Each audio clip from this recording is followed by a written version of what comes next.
Bismillahirrahmanirrahim. Assalamualaikum warahmatullahi wabarakatuh. Salam literasi.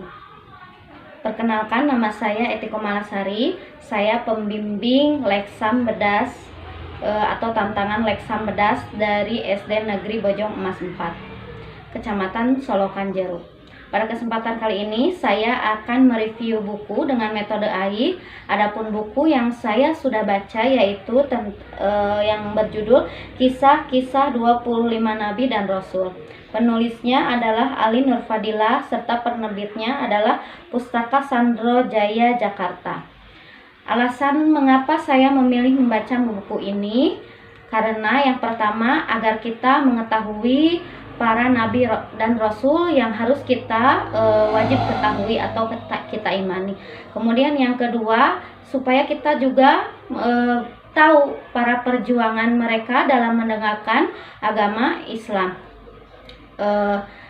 Adapun isi dari buku, isi dari cerita di dalamnya saya ambil yaitu salah satu ceritanya tentang Nabi Ayub alaihi salam. Nabi Ayub itu salah satu dari 25 nabi dan rasul yang ada di buku ini. Nah, kemudian Alkisah diceritakan Nabi Ayub itu seorang yang kaya, banyak anak dan mempunyai istri yang solehah. Anaknya banyak, berjumlah 12, kemudian hartanya juga banyak. Beliau itu orang yang dermawan, jadi walaupun beliau mempunyai banyak harta, tapi beliau tidak ingin sombong, tidak pamer. Malah beliau menggunakan harta itu dengan baik. Contohnya beliau bersedekah kepada orang banyak. Itu salah satunya. Kemudian beliau juga banyak dikaruniai anak, yaitu ada 12 orang anak, kemudian istri yang solehah. Nah, pada suatu masa beliau diberi ujian oleh Allah, yaitu pertama dihilangkan hartanya, diambil hartanya sedikit-sedikit, lalu anak-anaknya meninggal. Kemudian yang ketiga adalah beliau diberi ujian, yaitu diberi sakit, yaitu sakit kusta dan lepra.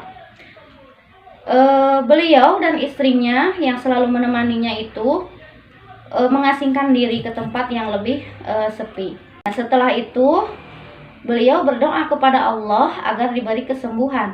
Sakitnya itu lama, sampai 18 tahun lamanya. Nah, kemudian beliau bersabar, taat kepada Allah, terus beribadah dan tidak meninggalkan Tuhannya, Allah Subhanahu wa taala.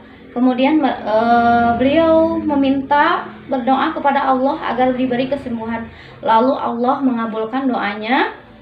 Kemudian satu persatu ujian yang diambil oleh Allah itu dikembalikan kembali, yaitu hartanya menjadi berlimpah, kemudian anak-anaknya, kemudian istrinya hamil kembali dan mempunyai anak-anak yang soleh lebih banyak dari yang sebelumnya.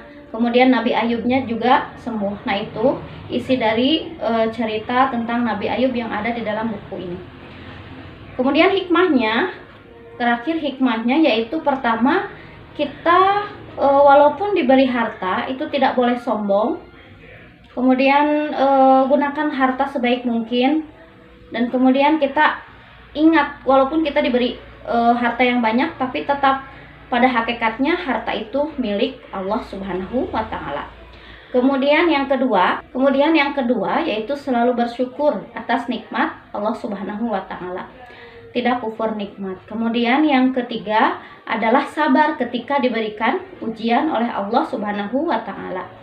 Kemudian yang keempat adalah selalu bertawakal kepada Allah Subhanahu wa taala. Nah, itu saja yang saya dapat sampaikan. Mohon maaf apabila banyak kekurangannya. Akhirul kalam. Assalamualaikum warahmatullahi wabarakatuh.